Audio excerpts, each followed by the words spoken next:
Hi guys, welcome to my kitchen. Today I'm making ravioli lasagna. Alright, I'm starting out in my large skillet. I browned a pound of ground beef with a medium onion that I diced up in here and drained off the grease, as you can see over here. Now I'm going to add in the equivalent of 3 cloves of garlic. I'm using a pre-diced stuff. And if you go over here, that's fine. Garlic's delicious. I'm going to turn my heat back up to medium. I had it down on low.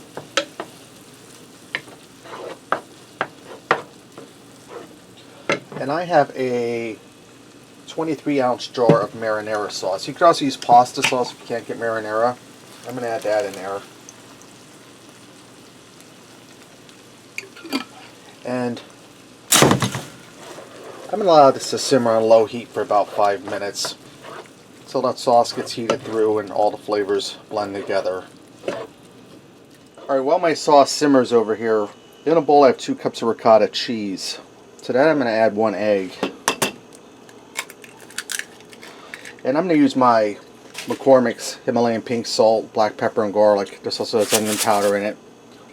If you don't have this, just put like a half a teaspoon of onion, half a teaspoon of garlic, half a teaspoon of salt in your ricotta cheese. I'm going for about a tablespoon. I'm going to give that a stir quick to get that egg broke up. Alright. Now what that egg does is that helps loosen up that ricotta cheese so it's easier to work with. If you don't have an egg, you use a little bit of milk in place of the egg. Right now I have some shredded Parmesan cheese. I'm going to throw about 1/4 cup in there. And if you don't have shredded Parmesan cheese, the Parmesan cheese that you use on your spaghetti in the can, you can use that. Alright, that looks about good. I'm going to stir that in and try not to get it all over your stove. Alright, now it's time to put our lasagna together. I have a 9x13 baking pan I sprayed with some cooking spray.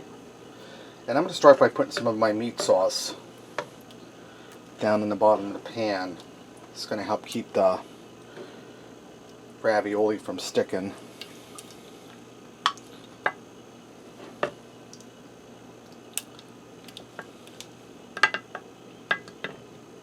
Alright, that's looking good. I'm going to take my ravioli. Now these are still frozen, guys. And I'm going to go ahead and layer them in there. Alright, now that I have all my ravioli in the pan, I'm going to take that ricotta cheese mixture we made and I'm going to put some over top of the ravioli.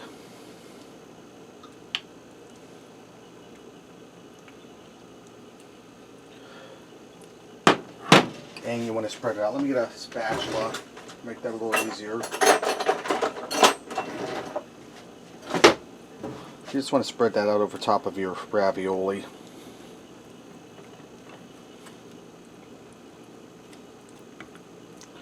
And it's going to make a nice creamy center in our ravioli lasagna. Get a little more over on this side because we have enough of it.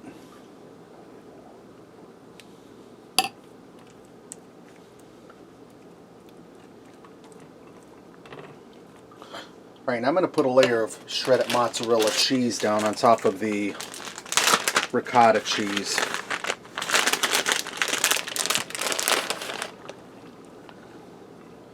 And I'm going to repeat the same steps until I run out of ingredients. I'll get 2 layers at least. I might get 3. Alright, I got 2 layers out of what I had. I had like 3 ravioli left over. What are you going to do with that, right? Now what I'm going to do is I'm going to cover this with foil. Put it in a 350-degree oven for 50 minutes. After the 50 minutes, I'm going to remove the foil, let it brown for 10 more minutes. Alright guys, I took this out of the oven, left it rest for 10 minutes to set up. Let's go ahead and fix up a plate and see what we got. Went ahead and garnished that with some parsley for extra color. Here, give this a try. Let's get into the ravioli.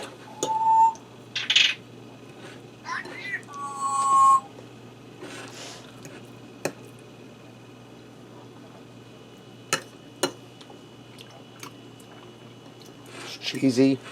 You get the cheese in a cheesy ravioli. You get that ricotta cheese. the sauce, the ground beef. Guys, that's really delicious. It tastes like homemade lasagna without all the work. Ravioli Lasagna. Thanks for watching and supporting me. And remember, love what you eat and eat what you love.